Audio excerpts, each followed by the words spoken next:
Hey guys, Crypto Mike here with the mic check 1212. Is this thing on? Please hit the thumbs ups, the subscribe button, and the notification bell. Let's go. Now download the Brave browser if you like ad-free browsing. Also, you can opt in to see ads, which isn't bad because all you get are these little notifications. But when they show you those notifications, you receive basic attention token, which is very undervalued right now, along with most of the crypto market. So the more basic attention token you receive right now, the better for you in the future. All right. Basic attention token is one of the most talked about cryptos on crypto YouTube and Twitter. It's one of those ones that's by all the big YouTubers. It's one of the most revered ones, one of the most bullish coins out there because it does provide it has a working product that is being used, and more people are going to download the Brave browser once they figure out how all the other browsers are taking their data, selling it to advertisement agencies. The advertisement agencies are showing you ads, and then they're making money off you because a lot of times they target you with ads that you're going to like. They're all making money except for you. That's the beauty of the Brave browser, which is built on the basic attention token blockchain. So download the Brave browser, link is in the description, and open it up, install it. You'll start making basic attention token. It's very cool. I like it. Now, also hodlstyle.com. Go get your shirt, 10% off with my link. All right, so I retweet the things I like, and I just want to show you a few things here. A lot of things, actually. I'm going to make probably 2 videos today because I have so much to cover. I'm going to try to keep them to 15 to 20 minutes long each. Now, we just went through a weird transition stage, guys. This happened January 10th. All the planets aligned. Not all of them, but all these major planets, Jupiter, Pluto, Saturn, they have cycles that they go through, but they all kind of align at the same point in time, and it's happening all this year. And for that reason, I don't know if you guys felt it or not, but whoa, I'll tell you what, the last 3 days have been crazy. Like, I'll tell you what, I was irritated, but the energy was crazy. And then I was at church yesterday, and like, I just felt this like freaking crazy love for everyone there. Like, I haven't felt that in Lord knows how long, but it was just these intense energies, guys. And this is the shift. This is real. This is real. This was the crisis point right here. Cycles end, crisis point, cycle begins. We're in a new era. This is the dawning of a new decade, but this is also the dawning of the age of Aquarius, okay? Now,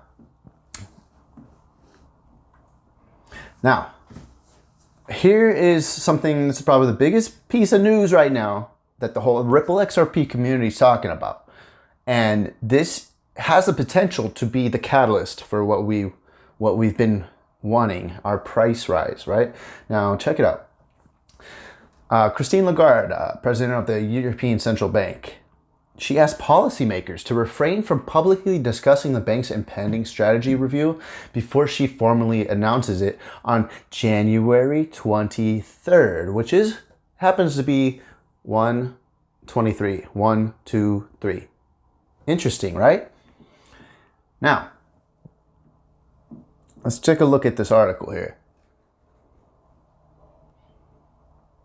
She sends a letter to the governing council members. The decision to launch review is targeted for January 23rd.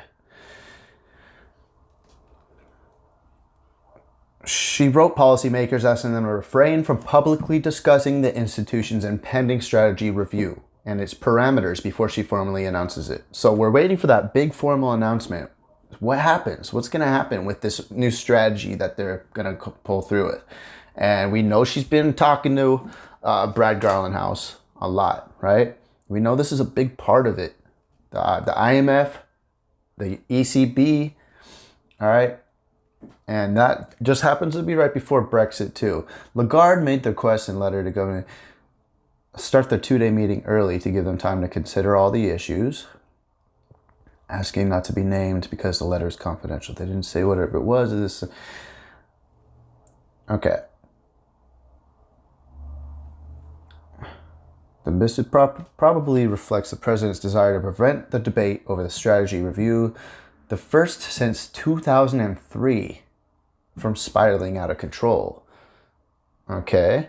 It's an indication of her likely approach to maintaining discipline in communications by governing council members, echoing her previous role at the International Monetary Fund, where she developed a reputation for running a tight ship. Opinions have proliferated in recent weeks over what the ECB assessment should study. Topics include the enigma of why inflation remains low, possible changes to the price stability goal, and issues that some see as a potential distraction, such as climate change and digital currencies. Yeah, that's a distraction, right? Just a distraction. Yeah, we'll just keep it at that, right? So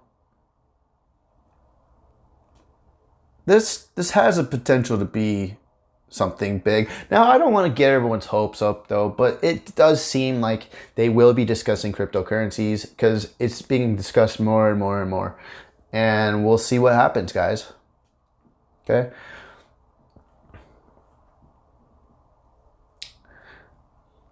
Hodl style. What question for the XRP community, excluding XRP? What's your second favorite crypto project? It's split for me between Link and VeChain. Now, with VeChain, in case you're wanting to get in anytime soon, I think I retweeted something, but where is it? I retweeted a chart for VeChain. Maybe I didn't. I thought I did. But anyways, it looks like VeChain is nearing the place, just like XRP. I'm not so sure about Link. Link might have a little lower to go. But if you're trying to get into VeChain, it might be a good idea. Not financial advice, but it might be a good idea to start dollar cost averaging around this point. Now, let's go on to the next thing here. All right, Ripple, XRP Enable says Ripple lawsuit is coming to an end on Wednesday. Phase 1 China trade deal will commence on Wednesday. And this is the 15th. U.S. repo injections are about to expire. Be vigilant and hold on tight. Okay, a lot of things happening this December. Now, Funny Teacaps, he did say this, and that was very insightful of him. He said, didn't I say 123? Boom. All right, and he retweeted one of his old tweets. Buckle up, suckers, part 2. Here's the infamous 2396, which also serves as a double meaning for our date. Our first boom is 23, and our second boom comes from 9 plus 6 to be 2/15/20. Which is actually right around the date that I was talking about in one of my previous videos, Quantum Financial System. Now let me show you real quick. You might not have seen this. Okay, we get the 3 and 6 and the 9, right, from Tesla. Now check this out. Right here, put it on the 6-month chart. Quantum Financial System was implemented, it was activated on August 15th. Right there. We saw a humongous candle. Back then it was humongous. Now it's not that small because exactly 3 months later, we saw a candle about 5 or 6 times larger, and that dwarfed everything. Okay. Back then, this one dwarfed everything. Okay. There was a lot of little candles. And then all of a sudden this big ass candle came in and it dwarfed everything. We couldn't see anything. Then this one came in and it dwarfed this one about 5 or 6 times bigger. And that was 3 months later. What's exactly 3 months after this one? February 14th, February 15th, right around that area. All right. So that would make sense. All right. And I do believe that was the activation and the testing. Okay, the stress testing maybe of the quantum financial system, which XRP should be a very large part of.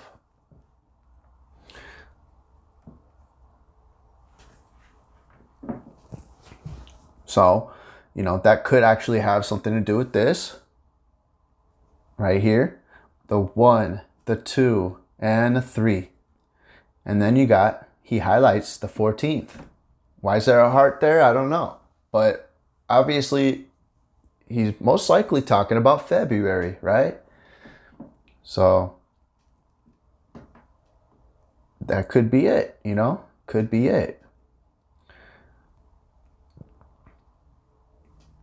Talks phase 1 of the US-China trade deal. Let me show you this little snippet here. Resume buying what it bought from American farmers before this trade war reached its peak? It's a great question. I think we're going to see. I don't have any non-public insight into that, but based on what people are saying, agriculture is supposed to be part of that deal. Explain the damage that's been done over the past 2 years of this trade war with China, right? Obviously, the administration provided a bailout for these farmers, but it really only accounted for a third of their total business over the course of the past year. No, well, look, I think our China has been a real issue, and I think we've been right to address these issues, and I think it's been. Now, one thing real quick I do want to note, I want to tell you about. Check this out. I didn't notice this before, but do you see the APL right there?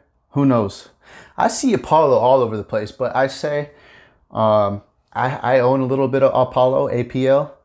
Who knows? You know, sometimes they show us little things in the news, you know, to little hints. You know, the elite, they code things out to us. That's the part of their code. They have to put it out in the public before they follow through with it. Who knows? Apollo might be big. But anyways, you guys, so what I think about the phase 1 trade deal is that they are most likely using some kind of cryptocurrency, right? Some kind of blockchain technology, because that only makes sense. Blockchain is the way of the future. And to put it in a trade deal, to write it in, maybe some VeChain, maybe Ripple, maybe XRP. All right, I do believe that would make a lot of sense. So we'll see what happens if they're going to come out with more about it. He says, now Martin Geddes says, Trump tweets are the new cryptic crossword puzzle. And he retweets this to us.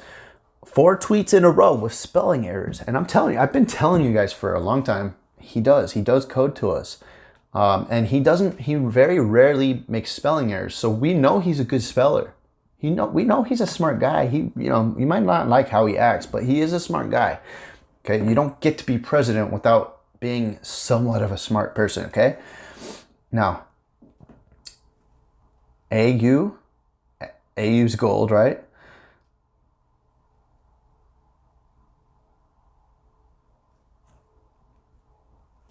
All right, I'm not going to actually go too much into this because this is a whole video in itself. But yeah, he did spell a lot of radical left. Let's see what he says about it. 17-minute delta, imminent, IEM, radical, DF, protesters, EO. All right, so I don't know exactly what he's saying there, but yeah, AU could be gold, Australia. Yeah, Australia too, you know. Something's really going on in Australia that's not good. All those fires, you know, that something's not right over there. Okay, anyway, so yeah, like I said, he does code. He tweets and he codes. 5 reasons Q1 and Q2 should be huge for XRP and Ripple.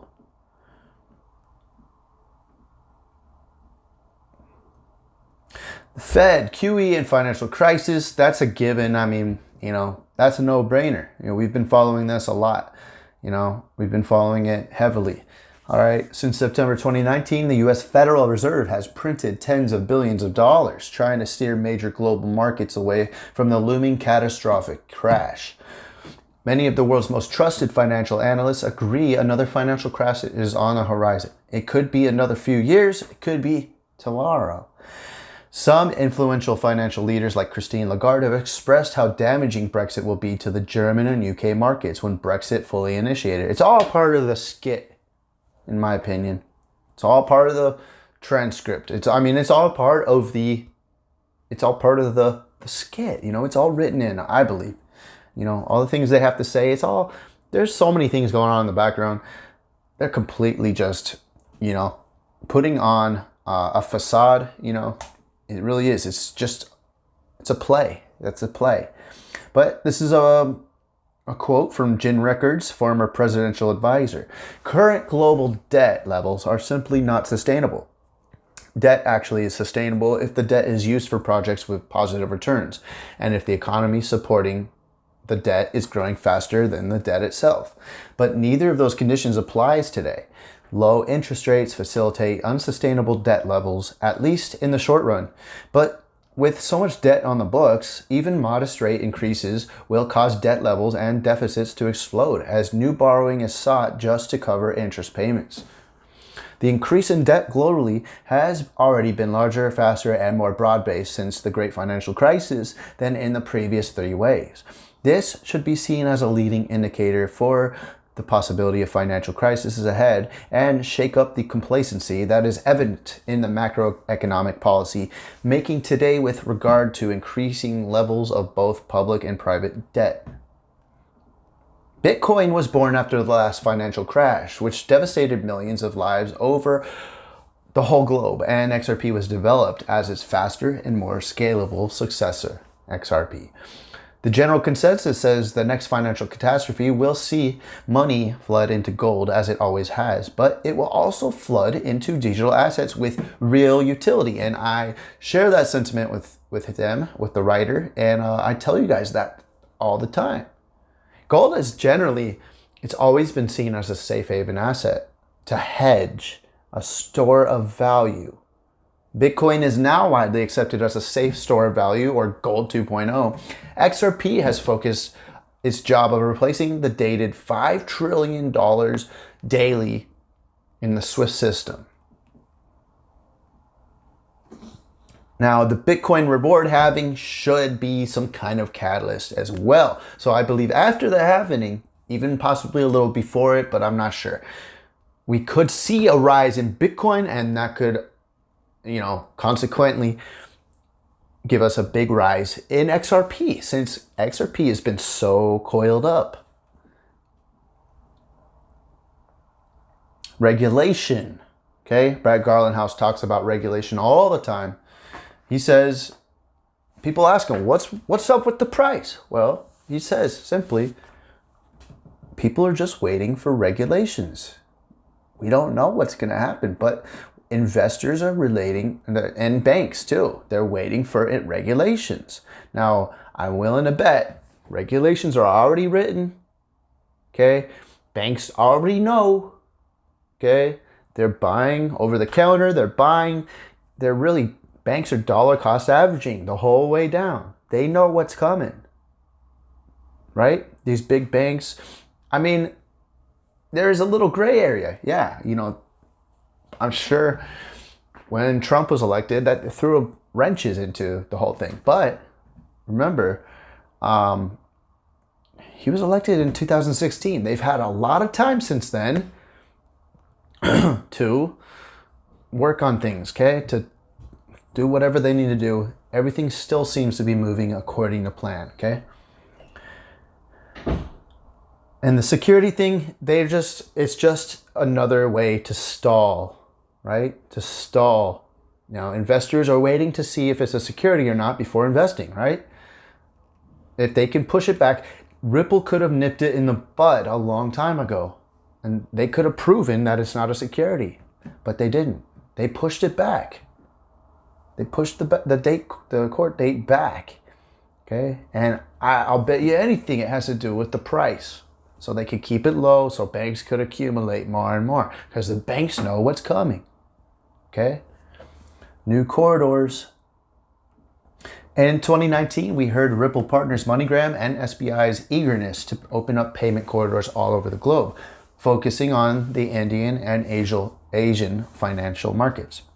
When these corridors start to flow, XRP volume will be orders of magnitude greater than it is today, with access to literally billions of new users, some of those unbanked. Indian remittance from overseas workers to family back home in 2018 broke 80 billion pounds, which is by no means a small market and also the world's largest. This is a quote from the Ripple website. Quote, with a growing global need not just for access, but more efficient, transparent, and cost-effective payments into and out of emerging markets, New financial institutions have joined RippleNet, 2 banks and 3 payment providers that will expand reach in India, Brazil, and China. BRICS nations. 2 fast-growing global remittance providers, BTEC and in Brazil and Zip Remit in Canada, will both use XVIA to open payment corridors for their customers around the world. Additionally, both will look to establish a connection for their customers into China, an opportunity that is now possible thanks to the recent addition of Lian Lian International to RippleNet earlier this month. Instarem in India, is able to send funds to over 3 billion people around the world and has a growing customer base of over 40,000 businesses and individuals who rely on their services. By joining RippleNet, Instarem will be able to provide a faster, cheaper, and more transparent payment system to every one of their customers. Number 5, the class action lawsuit. Like I was just talking about. As mentioned above, Brad Garlinghouse is due in court on January 15th, 2020, to hear accusations that his company Ripple sold unregistered securities in the state of California. The general feeling in the XRP community and amongst many trusted analysts is that this case will simply be dismissed due to the fact that Ripple did not sell the XRP directly. It's very simple. The only reason it hasn't been dismissed already, they haven't settled everything, is because they were trying to buy more time. And that's what they did. And they might still, if it's not settled, if it's not dismissed. The plaintiff's most recent legal response argues that Ripple's monthly escrow sales are indicative of continued unlicensed securities and XRP sales. This is the Investopedia quote on Ripple lawsuit in 2018. Quote, although plaintiff's experience was an individual one, the lawsuit has been filed on behalf of all XRP investors who purchased tokens beginning in January of 2013 and after. This lawsuit does not mark the first of its kind, as the Securities and Exchange Commission, SEC, has launched probes into dozens of different ICOs in an effort to determine whether or not they meet securities offerings requirements. Ripple executives, on the other hand, maintain that XRP is exempt from this type of classification. They also pointed out that the company has not been served. So, remember what happened with EOS? Okay, they were declared a security or something. They all they had to do was pay a fine, right? And they came out just fine. Okay, So all the SEC needs, they just want a little fine. They want their money. They're not really, this is not a big deal for them, okay guys? But I do believe they're pushing this back. They're pushing back regulations. What the US is trying to do, okay? Because this whole global power structure is shifting. The Western world has been in power for a long time. Now it's time to shift the power a little bit more towards the BRICS nations, okay? The BRICS nations. That's why it's what it's called. It's going to be called a level playing field for a reason. That's because the Western power, needs to shift a little, and it needs to even out throughout the world so that there is a level playing field. The US is not being too aggressive, okay, like they usually are. They're letting the other nations develop first, okay, and build the infrastructure before the US jumps on it, okay? There's a reason, It's not like they don't want to, but the US they've been told, and it's part of the level playing field plan, to just hold back a little bit, They already have the regulations that they're going to put out. They already know what they are. They're just not putting them out yet. All right, guys. So I'm going to keep it a short video. I'll make another video because there's a lot more I want to go into, guys. All right. But with that said, I will leave you with this. This is what we're going to be doing once our XRP moves. Even if you didn't know you could do it, this is how we're going to feel, guys. We'll be at our job, chilling there on our lunch break, not wanting to go back to work, but, and then we'll check our phone and be like, and that's what we'll do. Yep. All right, guys, I love you guys. Thanks for being here. You guys, HODL strong, all right? We got a lot coming up, a lot of good dates coming up that could be catalysts. HODL strong. I really don't believe we have much more than a month left, okay, before our price does blow up, okay? I love you guys. Crypto Mike out. Peace.